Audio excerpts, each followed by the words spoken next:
So as we dig into this chapter piece by piece, we circle back and think about these historical ideas, industrial, intellectual, and political revolutions. Because this module is where we dig the deepest into the historical context, what's happening. So we are going to pay attention to this period of economic and social transformation set in motion by the Industrial Revolution. And what they do next is they actually sort of backtrack to get you to understand why the Industrial Revolution was such a change.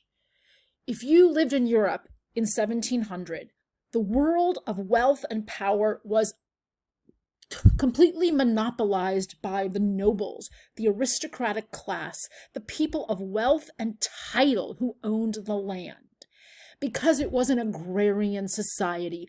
And so those dukes and duchesses, those earls and countesses, they controlled the lives of poor tenant farmers because they were the ones who possessed the land as the source of wealth.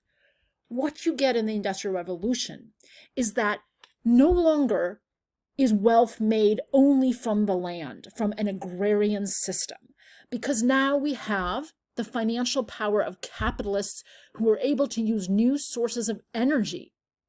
This will be the age when we begin to get the fossil fuel economy, to mechanize manufacturing and greatly increase the quantity and profitability of saleable goods.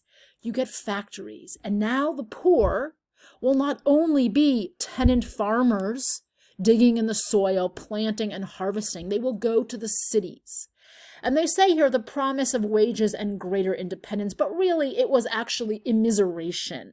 And that immiseration, urban workers working endless hours for meager wages at grueling factory jobs, living in overcrowded and unsanitary neighborhoods with massive epidemics sweeping through them. This will be the reason that a whole host of writers and thinkers and political theorists who are critiquing this system will rise up, such as Karl Marx. These conditions would sow the seeds of dissent and revolution. Okay, we need to dig into this even more deeply. Who was this new middle class? Be careful about the word middle class because it's familiar to us in the way it's evolved in our time. So we would think of ourselves as middle class, if you have a job at a factory that still pays its Americans workers a living wage, harder and harder to come by these days, but maybe gives you health insurance, and maybe you can buy a little house, have a car. We think of that as middle class. That's different. That didn't exist yet. The middle class that we're talking about here are the capitalist merchants who are beginning to create wealth for themselves by building factories to make things and ship them around the world, rather than a guy like this, who is the proud holder of a title that goes back to the time of knights, who's probably an earl with an estate with land, inherited wealth. This class had the money and the power exclusively, had the political power, a monopoly on the political power, but also a political power on the wealth that was produced. This guy, the merchant, who you can see he's dressed differently, right? He doesn't wear the aristocratic, elegant coat. He doesn't wear the same kind of tie.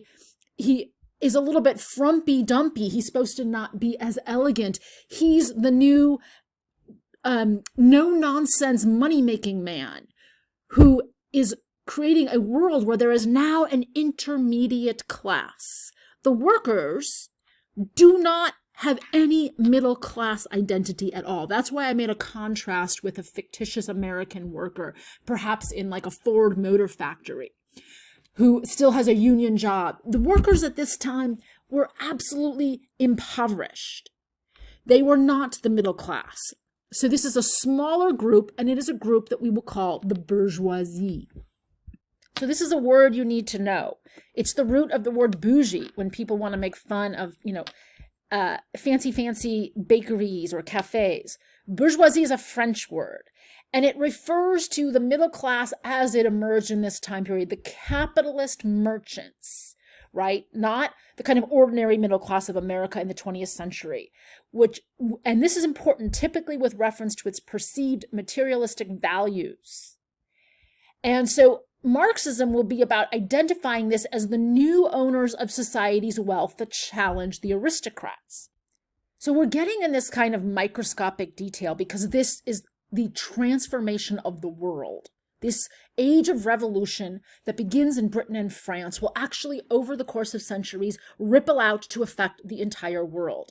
So you're looking at a PDF online book, The Age of Revolution, by the great historian of this time period, Eric Hobsbawm. And Hobsbawm explains that this age of revolution is an age of two intertwined revolutions: the Industrial Revolution centered in Britain and the Political Revolution centered in France. So am I being persnickety and making you learn the word bourgeoisie? No, because words are, in fact, one of the ways in which people change how they understand the world, develop new ways of thinking and communicating.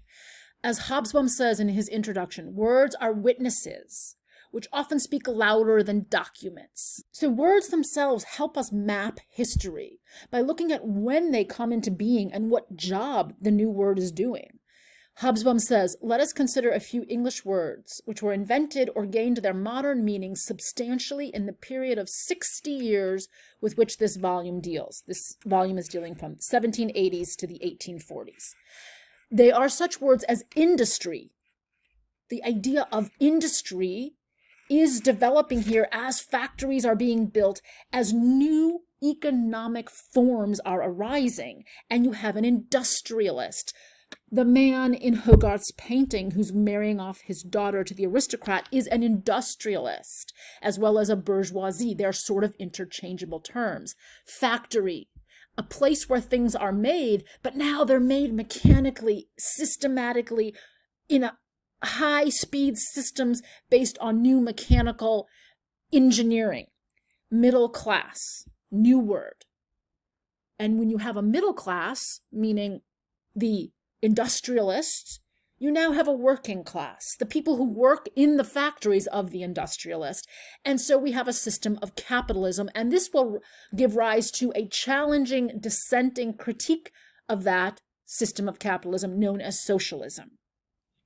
Look at the other words that he brings on board. Well, aristocracy is now named for the first time as a distinct thing. Prior to this, the aristocrats just seemed as natural and inevitable as time itself because they'd always been there.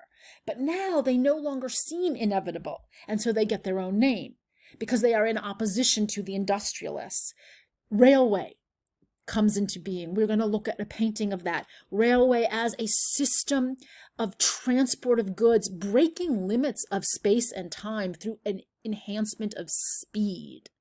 A major symbol of experience of modernization, industrialization, liberal and conservative.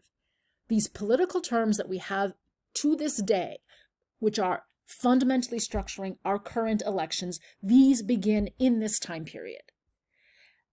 Nationality, scientist and engineer. And then the term proletariat, the underclass of this society, and the idea of an economic crisis.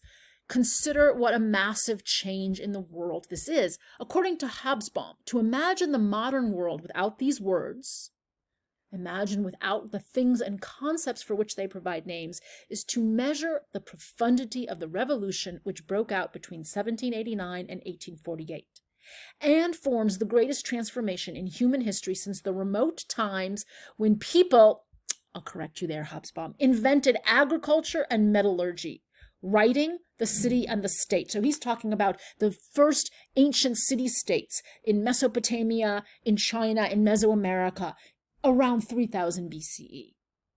That it's as major as the transition from hunter-gatherer societies, from small agricultural villages to the existence of city-states. And this is the next huge leap in human history.